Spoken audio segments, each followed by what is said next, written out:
Hello everyone. Today we will discuss lines and angle. आज के इस वीडियो में हम इसका इंट्रोडक्शन बनाएंगे और खासतौर पर एंगल्स के बारे में। लाइंस के बारे में ज़्यादा कुछ है नहीं, हम एग्जाम्स वाले चैप्टर में पढ़ चुके हैं कि रे क्या होती है, लाइन सेगमेंट क्या होती है, लाइन, ये सब हम डिस्कस कर चुके हैं। तो आज हम केवल इस वीडियो में एंगल्स का इंट्रोडक्शन आपको कराएंगे। चलिए करते हैं स्टार्ट। सबसे पहले एंगल से आता है कि एंगल होते क्या है। क्या होता है एंगल? देखो क्या होता है, व्हेन टू रे मीट एट अ पॉइंट, कोई दो रे हैं एक पॉइंट पर मीट होती हूं या एक पॉइंट से टू रे जा रही हूं, तो जो फिगर फाइंड होती है ये कहलाता है एंगल। या line segment, if two line segment meet at a point या have a common point, meet का मतलब वही एक कॉमन पॉइंट इन दोनों में, तो जो फिगर बनती है वो कहलाता है एंगल। और ये जो रे होती है इसकी या लाइन सेगमेंट, कोई जरूरी नहीं कि रे लाइन सेगमेंट भी हो सकता है ना, जहां पर मीट होती हैं वो कहलाता है एंगल का वर्टेक्स। और ये रे या लाइन सेगमेंट क्या कहलाती हैं, इसकी आर्म्स। ओके, तो चलो डेफिनेशन लिखते हैं कि एंगल क्या होते हैं। तो ये मैंने डेफिनेशन लिख दी इसकी। An angle is form when two different line segment, बताया था लाइन सेगमेंट या रे, और two ray have a common point. Common point कौन सा है इनका, ये, ठीक है ना। तो ये होता है वो एंगल्स। और ये टू लाइन सेगमेंट रे क्या कहलाती है, इसकी आर्म्स। मैंने लिखा two line segments forming the angle are called arms of angle, where है, जबकि their common point is called vertex. हमने लिख दिया their common end point is called the vertex of the angle. अब मैं एक एग्जांपल और देता हूं। सपोज करो मैंने दो रे ली, एक ही पॉइंट से स्टार्ट हो रही हैं। अब कुछ भी ए बी सी नाम दे देते, चलो ये ए, ये बी, ये सी, या फिर कोई जरूरी रे लाइन सेगमेंट भी हो सकती हैं, ए बी सी। तो ये बी ए बी सी क्या होंगी, आर्म्स होंगी। तो बी ए कोई सी भी लो, चाहे ये ले लो फिगर, चाहे ये ली, दोनों में B A and B C are arms of angle. अच्छा एक चीज है, एंगल को हम डिनोट किससे करते हैं, इससे, ये तो जानते हो ना, मैंने बताना लिखना भूल गया। It is denoted by this symbol, इसको बोलते हैं एंगल। ठीक, तो इसमें बी ए बी सी तो आर्म्स हो गई, और ये कॉमन पॉइंट जो है बी, ये कहलाता है इसका वर्टेक्स एंगल का। तो वर्टेक्स क्या इसमें, इस फिगर के हिसाब से, इस फिगर के हिसाब से दोनों में सेम लिखी है, वर्टेक्स है बी। अब एंगल को लिखते कैसे हैं, जैसे ये एंगल वी है, तो वी को लिखते क्या है, बी को या तो हम सिंगल सिंगल एंगल बी ऐसे लिख देते हैं, है ना, और बी जैसे ए बी सी, बी को लिखते हैं बी में, जो आर्म्स के एंड है, ए पहले ए लिखेंगे, एंगल का सिंबल बनाएंगे ए बी सी, या इसको ऐसे भी लिख सकते हैं, ये तीनों एक ही का मतलब है। पहले आप सी लिख सकते हो, एंगल तो बी है तो सी बी ए या ए बी सी, जो एंगल है उसको बीच में लिखेंगे। एंगल बी है तो इसको हम ये भी लिख सकते हैं, सी बी ए, समझ में आ गया, A B C, C B है only angle B, this symbol is called angle. Angle B, angle A B C और एंगल सी बी ए, इन तीनों का मतलब कौन सा है, एंगल ए।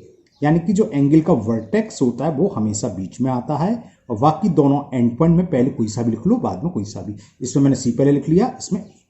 तो एंगल्स की डेफिनेशन सिर्फ इतनी है। अब है डिफरेंट टाइप्स ऑफ एंगल, कि एंगल कितने टाइप्स के होते हैं, काइंड्स ऑफ एंगल। अब इसके बारे में डिस्कस करते हैं। Types of angle, first is acute angle. हालांकि आप 9th क्लास में सब जानते हो, फिर भी मैं लिख देता हूं।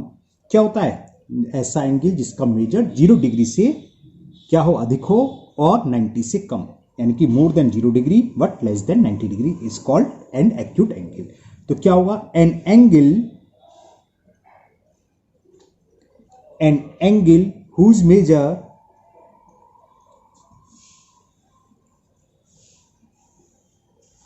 Major is more than 0 degree, या ग्रेटर देन, कुछ भी ले सकते हो, is more than 0 degree but less than 90 degree is called an acute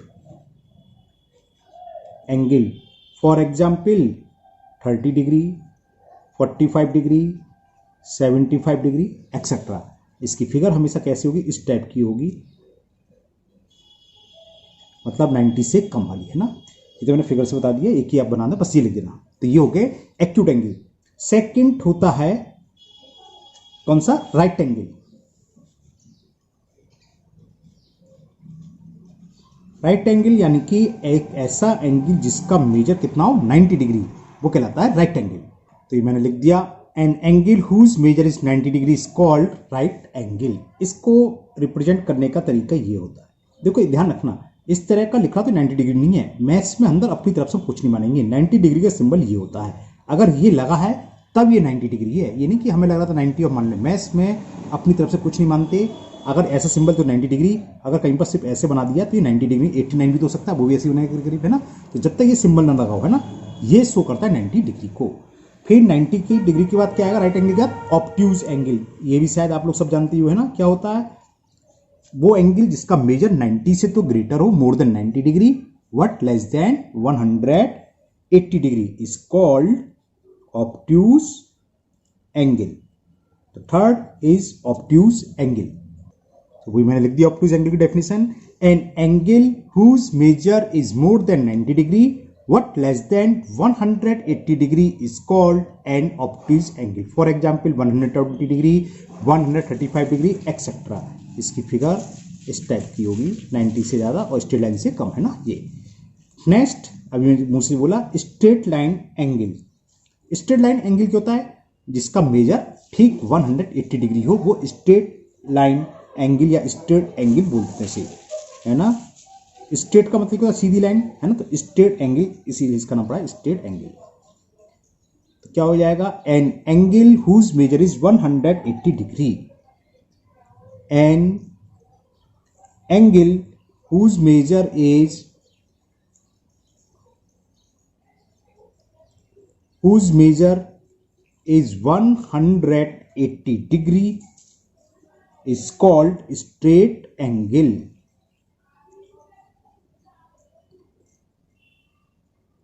straight angle. इसकी जैसे इसका एक ही एग्जाम्पल हो तो 180 डिग्री का, इसी तरह वो ऊपर मैंने लिखा नहीं होगा शायद राइट एंगल, क्योंकि एक ही 90 डिग्री। और इसका क्या हुआ, इस पॉइंट से हमें एंगल बनाना है तो एक स्ट्रेट लाइन कर दो बस। तो ये सीधा सीधा मेजर करोगे आप प्रोट्रैक्टर के हेल्प से तो कितना आएगा? 180 डिग्री। इसके बाद फिफ्थ नंबर पर आता है स्ट्रेट के बाद क्या आएगा? 180 से ज़्यादा, यानी कि होता है रिफ्लेक्स एंगल। क्या कहलाता है? Reflex angle. क्या होगा? जिसका मेजर 180 से ज्यादा हो और 360 से कम, वो कहलाता है रिफ्लेक्स एंगल। मैंने इसकी ये डेफिनेशन लिख दी, an angle whose measure is more than 180 degree and less than 360 degree is called reflex angle. For example ये दोनों। अब इसका एंगल की शेप कैसी होगी? देखो 180 तो स्ट्रेट होता है, 180 से ज्यादा तो ये यहां से यहां तक का एंगल, मान लो अगर ये ए है, ये ओ है, ये भी है, तो रिफ्लेक्स एंगल ए होगी ऊपर वाला। ये तो अलग है, ये वाला है ना, तो ये रिफ्लेक्स एंगल कहलाएगा। समझ में आ गया ना? ये तो मैं आपको समझाने के लिए डॉट डॉट लाइन ड्रॉ कर दी, वैसे करनी नहीं है। यहाँ तक तो स्ट्रेट लाइन होता है, उससे क्या है 180 डिग्री से ज़्यादा, यहाँ तक तो 180 है, उससे ज़्यादा कितना भी हो सकता है, आप कहीं भी ले सकते हो, ऐसे ऐसे वो फोल्ड कर सकते हो, उसको फोल्ड कर दो ऐसे, तो यहाँ तक है ना। तो ये हो गया reflex angle. Next is complete angle. जैसे स्ट्रेट एंगल था जिसका मेजर 180 डिग्री, वो स्ट्रेट एंगल ऊपर वाला है।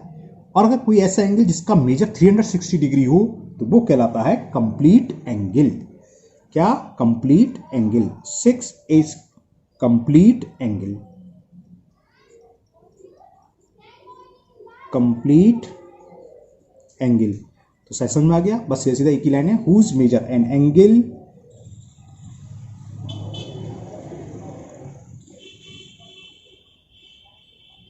whose measure is 360 degree is called complete angle. For example ये पॉइंट है ना, तो इसके चारों तरफ अगर घूम जाए, एक सर्किल जो बनता है हमेशा किसको शो करता है? कंप्लीट एंगल को। तो ये सर्किल बन जाएगा, तो ये इसका मेजर क्या होगा? Complete angle. Okay, now next. तो मेजर के हिसाब से तो एंगल इतने ही होते हैं। अब पेयर के हिसाब से क्या, अगर दो एंगल का सम कुछ हो तो कॉम्प्लीमेंट्री, सप्लीमेंट्री या एडजस्टेंट एंगल क्या होते हैं, लीनियर पेयर, हम उसके बारे में डिस्कस करेंगे। उससे पहले थोड़ा सा एक इक्वल एंगल और एंगल बाइसेक्टर और डिस्कस कर लेते हैं। सबसे पहले करते हैं हम डिस्कस इक्वल एंगल। अभी सिंगल नहीं, दो चीज होगी ना, इक्वल एंगल। समझ में आ गया होगा? दो या दो से अधिक एंगल इक्वल कब होंगे? जब उन सबका मेजर इक्वल हो। सीधी सी बात है, 30 डिग्री 30 डिग्री 30 डिग्री या 40 40 40 या 45 जो भी हो, तो बस इक्वल एंगल्स होंगे, ये होंगे। टू और more angles are equal, two और मोर, टू और more angles are set to be equal. कब?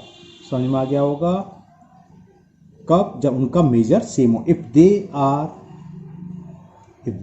Are of the same major.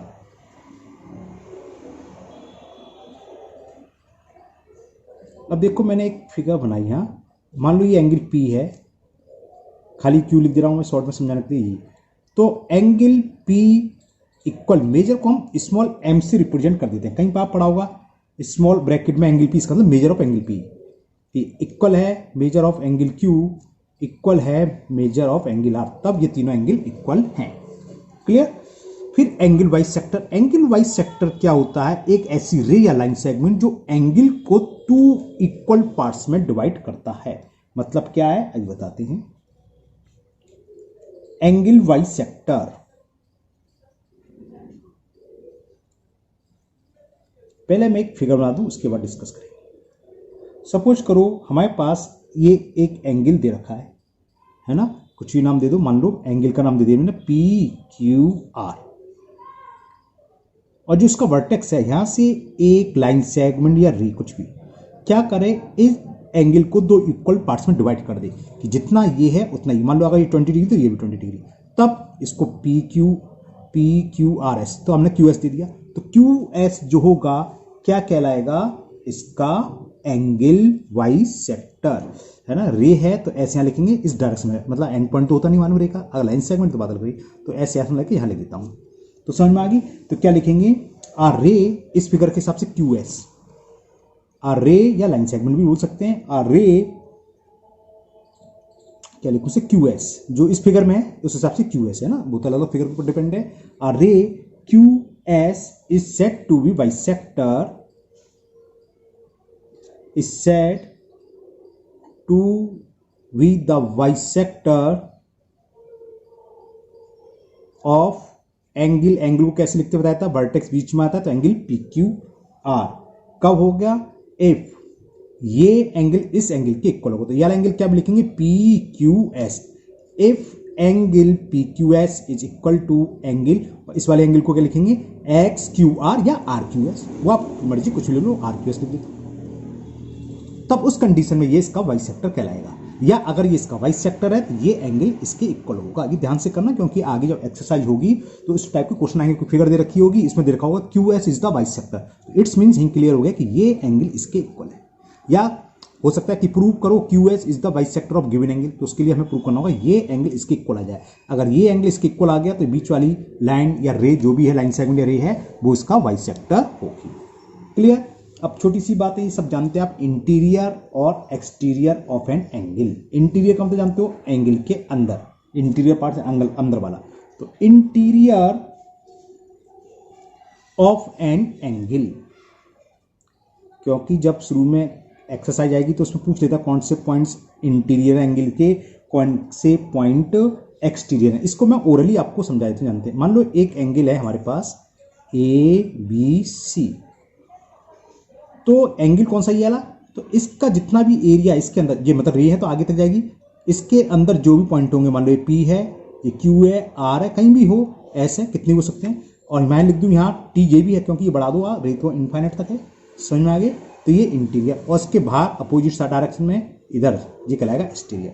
तो समझ में आ गया, शॉर्ट में लिख दे रहा हूँ PQRS are interior of the angle, ये इंटीरियर ऑफ एन एंगल होगा। इसमें ज़्यादा कोई डिस्कस की जरूरत नहीं है। होंगे क्या, समझिए, ऑल पॉइंट्स जो हो लाई on the same side of AB and BC, same sides में हो AB और BC के, है ना। क्लियर? इसमें होना चाहिए AB और BC के, मैं सेम साइड बोल दिया ना, वो बीच में बिटवीन होना चाहिए। नाउ एक्सटीरियर, तो आपको शायद अब एक्सटीरियर भी समझ में आ गया होगा। एक्सटीरियर का मतलब बाहर, तो एक्सटीरियर ऑफ एन एंगल,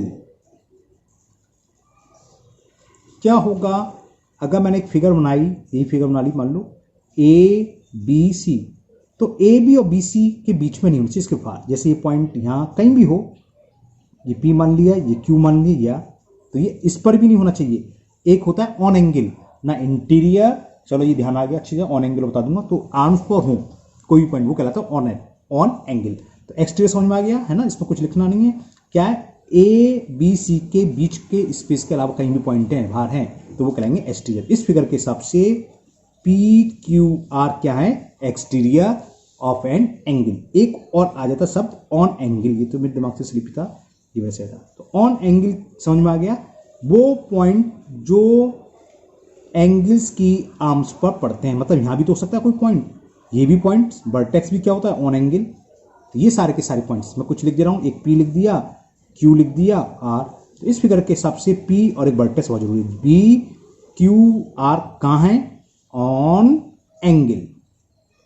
ठीक है, ये ज्यादा कुछ खास नहीं है, इसके बेस पर आपकी एक्सरसाइज में क्वेश्चन पूछा जाएगा, इसलिए मैंने डिस्कस कर लिया। अब मेन चीज, अब इंपॉर्टेंट है काफी चीज, ये अभी तक जो चीज है वो आपने पढ़ी है ना, एक acute angle, right angle, obtuse angle, straight angle, reflex angle और कंप्लीट एंगल, ये भी पढ़ा है। अब आगे इसे आप ध्यान से समझे। अब ये भी हालांकि आप लोगों ने 8th क्लास में पढ़ा होगा, कॉम्प्लीमेंट्री एंगल, सप्लीमेंट्री एंगल, एडजेक्शन एंगल एंड लीनियर पेयर, ये 8th क्लास में आपने जरूर पढ़ा है। हो सकता है भूल गए तो आप दोबारा से समझ लो। First is complementary angle. Complementary angle क्या होते हैं, दो एंगल दिए होंगे हमें, अगर मान लो एक 30 डिग्री एक 60 डिग्री, या एक 40 डिग्री एक 50 डिग्री, 30 प्लस 60 करो कितना है 90, 40 प्लस 50 करो कितना है 90। तो ऐसे पेयर एंगल का जिनका सम 90 डिग्री हो वो कहलाते हैं कॉम्प्लीमेंट्री एंगल। चलिए लिखते हैं, तो मैंने डेफिनेशन लिख दी कॉम्प्लीमेंट एंगल की। Two angles are set to be complementary if the sum if the sum of their measure is 90 degree. For example एक 40 डिग्री का एंगल हो, एक 50 डिग्री का, इन दोनों का सम क्या है 90 डिग्री, तो बोथ आर कॉम्प्लीमेंट्री। एक और ले लिए मैं एग्जाम्पल, 30 डिग्री एंड 60 डिग्री, इनका सम 90 है तो ये भी आपस में कॉम्प्लीमेंट्री। और ये दोनों एंगल आपस में क्या कहते हैं, कॉम्प्लीमेंट टू ईच अदर। क्या लिखा वो मैंने लिख दिया, टू कॉम्प्लीमेंट्री एंगल्स, जब ये दोनों कॉम्प्लीमेंट्री हो, यानी कि इन दोनों का सम 90 डिग्री हो, तो ये आपस में क्या कहलाते हैं, कॉम्प्लीमेंट टू ईच अदर, एक दूसरे के कॉम्प्लीमेंट कहलाते हैं। नेक्स्ट आता है सप्लीमेंट्री, सेम है बस अंतर क्या है, सम 90 डिग्री की जगह क्या होगा 180 डिग्री। तो क्या डेफिनेशन है, two angles are said to be supplementary if the sum of two of their measure is 180 degree. चलिए लिखते हैं सप्लीमेंट्री। तो ये मैंने सप्लीमेंट्री की डेफिनेशन लिख दी, two angles are said to be supplementary if the sum of their measure is 180 degree. For example one angle 120 degree का, अदर्स 60 डिग्री का, इन दोनों का सम कितना होगा 180, तो ये पेयर क्या है सप्लीमेंट्री। इसी तरह 40 140 ऐसे बहुत सारे एंगल्स हैं, जैसे वो कॉम्प्लीमेंट कहलाते दोनों एंगल, सप्लीमेंट्री में क्या कहलाते हैं सप्लीमेंट्री। वो हमने लिख दिया, two supplementary angles are called the supplement of each other. Okay, अब इनके बेस पर क्वेश्चन कैसे आते हैं, क्या होगा, एक एंगल दे दिया मान लो 120 डिग्री, पूछ ले फाइंड इट्स सप्लीमेंट्री एंगल। तो क्या करेंगे 180 में से जो एंगल की गिवन है उसको सेपरेट कर देंगे। इसी तरह कॉम्प्लीमेंट्री में क्या होगा कि कहते हैं find the complementary angle of 60 degree, तो क्या होगा 90 में से 60 को माइनस कर देंगे, 30 डिग्री आ गया। या what is the complementary angle of 20 degree, तो कॉम्प्लीमेंट्री एंगल क्या होते हैं, दोनों एंगल का सम 90 डिग्री, एक हमें 20 डिग्री दे रखा है, 90 में से 20 माइनस कर दो, आंसर क्या आ गया 70 डिग्री। इस टाइप के इसमें क्वेश्चन आएंगे कॉम्प्लीमेंट्री बेस पर और सप्लीमेंट्री एंगल के बेस पर। ओके, अब बताएंगे हम एडजेसेंट एंगल और लीनियर पेयर एंगल के बारे में। तो एडजेसेंट एंगल देखो, टू एंगल एडजेसेंट एंगल कब होते हैं, जब उनका वर्टेक्स सेम हो। वर्टेक्स का मतलब समझ गए, दोनों आर्म्स जहां मीट होती हो या जिस पॉइंट से दोनों आर्म्स निकलती हो, और एक आर्म्स, दो एंगल हैं तो उनकी एक आर्म्स दोनों एंगल्स में कॉमन होंगी, और जो तीसरे अदर्स आर्म्स है वो क्या होगी, उस कॉमन आर्म्स के अपोजिट साइड्स होगी। पहले मैं यहां फिगर रफ सा बना देता हूं फिर मैं बताऊंगा। जैसे एक एंगल ये है दो, एक ऊपर वाला ये, तो देखो इसको अगर मैं नेमिंग कर दूं ABCD, तो ऊपर वाला एंगल और नीचे वाला ये एडजेसेंट होंगे। क्यों, देखो इसमें वर्टेक्स दोनों में, बी ऊपर भी आ रहा है, बी नीचे वाले एंगल से भी आ रहा है, और एक कॉमन आर्म्स कौन सी, BD ऊपर वाले एंगल्स की भी आर्म्स है और BD नीचे वाले एंगल्स की। कॉमन आर्म्स के अलावा कौन सी आर्म्स रहेगी, ये आइदर का मतलब अपोजिट साइड्स, ये BD के अगर ऊपर है तो इसकी BD के नीचे होगी। ये नहीं कि ये भी ऊपर ये भी ऊपर, तो वो एडजेसेंट एंगल नहीं होंगे। तो 3 पॉइंट का ध्यान रखना है। फर्स्ट, वर्टेक्स सेम होना चाहिए। सेकंड, दोनों आर्म्स में से एक आर्म्स जो है वो कॉमन होगी, यानी कि दोनों एंगल में होगी। और थर्ड पॉइंट, जो अदर्स आर्म्स है एंगल्स में 2 आर्म्स होती हैं, एक आर्म्स तो कॉमन होगी, एक ये बची है। ये दोनों जो कॉमन आर्म्स है उसके अपोजिट डायरेक्शन होगी। एक अगर एबव है तो एक बिलो होगी, एक अगर लेफ्ट हैंड साइड है तो दूसरी उसके कॉमन आर्म्स के राइट हैंड साइड होगी। यही एडजेसेंट एंगल होता है। चलिए मैं लिख देता हूं अब। तो मैंने वही तीनों पॉइंट्स लिख दिए। 2 angles are called adjacent angle if they have same vertex. जैसे मैंने फिगर बनाई है, इन दोनों का वर्टेक्स ओ है। अब मैं लिख दूंगा they have a common arms. कौन कौन से कॉमन आर्म्स इसमें? एक ही होगी यार, O. C they are non common arms कौन से? वो ओ ए ओ बी, वो आइदर, यानी कि इसके अपोजिट साइड्स, ओसी के ऊपर है नीचे। तो ये कहलाएंगे एडजेसेंट एंगल। तो इस फिगर में कौन कौन से एडजेसेंट एंगल है? Angle A O C and angle V O C are adjacent angle. इसमें वर्टेक्स कॉमन क्या है? ओ। आर्म्स कौन सी है कॉमन? ओसी। और अदर्स आर्म्स कौन सी है? ओ ए ओ बी। वो क्या है देखो, एक ओसी के ऊपर है और एक ओसी के नीचे। तो A O C and B O C are adjacent angle. इसके बाद हम डिस्कस करेंगे लीनियर पेयर ऑफ एंगल। देखो, लीनियर पेयर और एडजेसेंट एंगल में बहुत मामूली सा अंतर है। जो लीनियर पेयर रहते हैं एडजेसेंट एंगल होते हैं, है ना, लेकिन एडजेसेंट एंगल लीनियर पेयर नहीं होते। क्या डिफरेंस है? देखो, सेम चीज है, सेम बिल्कुल। 2 एंगल ऐसे होंगे जिसमें एक कॉमन आर्म होगी, एक कॉमन वर्टेक्स होंगे, और जो नॉन कॉमन आर्म्स हैं, बस अंतर क्या है? ये दूसरी आर्म के ठीक अपोजिट होगी। अपोजिट का मतलब होता है 180 डिग्री पर। अगर ये ओ बी है तो ओ ए कहां होगी? यहां। और ये ओ सी जा रही है तो ओ सी ऐसे, बस। और दूसरे शब्दों में ये आर्म्स, दोनों आर्म्स मिलकर एक स्ट्रेट एंगल बनाएंगी, यानी कि इन दोनों एंगल का सम क्या होगा? 180। तो ये लीनियर पेयर तो है। लीनियर पेयर ही एडजेसेंट एंगल भी तो भी था, बताया था। ये हाल देखो, ये एंगल और इस एंगल की बात चल रही है। इसमें एक कॉमन आर्म्स है ओसी, दोनों का वर्टेक्स सेम है, और ओ ए ओ बी आइदर है, यानी कि ओसी के एक इस साइड है एक इस साइड है। बस अंतर क्या है कि जस्ट अपोजिट। अपोजिट का मतलब होता है ठीक पीछे, यानी कि 180 डिग्री पर। इससे इसके साथ 180 डिग्री पर। तो ये कहलाते हैं लीनियर पेयर एंगल्स। तो क्या होगा? 2 एडजेसेंट एंगल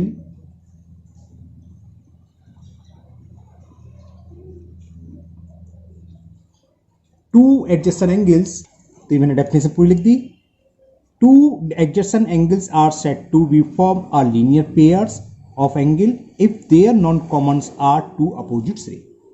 और यह हम आपको सर आपने बोली लिखी कि बोथ है क्या? 1 common arms and same vertex. यहां क्या लिख दिया? उसकी जगह एडजेसेंट एंगल, यानी कि जो एडजेसेंट एंगल की प्रॉपर्टी वो सबसे आ गई। ठीक है ना? अगर मैं एडजेसेंट एंगल लिखता तब लिखता कि 2 angles are said to be form a linear pair if both have same vertex 1 common arms, तब ये लिखना पड़ता। क्योंकि यहां मैंने लिख दिया एडजेसेंट एंगल, इसलिए इस बात की जरूरत नहीं पड़ी। ठीक है, अब क्या होता है देखो, लीनियर पेयर तो एडजेसेंट एंगल होते हैं, लेकिन adjacent angle is not linear pair. इसी तरह देखो लीनियर पेयर एंगल का सम हमेशा ये स्ट्रेट लाइन बनती है तो 180। तो linear pair angles are supplementary, मतलब ये एंगल और ये दोनों एंगल आपस में सप्लीमेंट्री हैं, ये दोनों एंगल आपस में एडजेसेंट एंगल भी हैं। लेकिन सप्लीमेंट्री एंगल लीनियर पेयर नहीं होते। सप्लीमेंट्री तो अलग होते हैं, एक एंगल अलग एक एंगल अलग, ये बात ध्यान रखना। तो इस फिगर में कौन कौन से लीनियर पेयर हैं? Angle AOC and angle VOC are linear pairs, है ना। लिख लीजिए, ऊपर के डिस्कस लिख दिया। फॉर एग्जाम्पल ये इसमें कॉमन कौन सा वर्टेक्स है? ओ। कॉमन आर्म्स कौन सी है? सीओ। अब देखो जो नॉन कॉमन आर्म्स है कौन सी है? O B O. अपोजिट्स हैं, अपोजिट्स का मतलब 180 डिग्री पर हो। ओ से इधर जा रही है, अपोजिट्स का मतलब ओ से इधर जा रही है, अपोजिट डायरेक्शन है ना, 180 डिग्री पर। ये हो गया linear pair. Now next, angle on a point. इसका मतलब क्या है समझ लो, यूज होगा। किसी पॉइंट पर हमने बहुत से एंगल बनाए। मान लो ये पॉइंट था, ये एंगल एओसी आ गया, एक और बना दिया एओबी, एक और बना दिया एओडी, और एक डीओसी। ये एंगल एक ये है और एक ये। तो इन सभी एंगल का सम हमेशा कितना होता है? 360 डिग्री, क्योंकि यूज होंगे। Angle AOC plus angle AOB कितने भी हो, बीच में अगर और बढ़ा दें तो मुझे लिखना पड़ेगा, इसमें कमी लिखे हैं, समझ में आ गया। डॉट डॉट बढ़ा दिया। अगर ये भी कोई एंगल है तो इन सभी एंगल का सम क्या होगा? 360 डिग्री। इसे हटा देता था BOD plus angle BOD plus angle BOD हो गया प्लस एंगल COD। इन सभी एंगलों का सम हमेशा क्या होता है 360 डिग्री। ये क्या कहलाते हैं एंगल ऑन अ पॉइंट्स। एक पॉइंट पर कितने भी एंगल्स हों उन सबका सम हमेशा क्या होता है 360 डिग्री। एक और बताएंगे angle on the same sides of a straight line.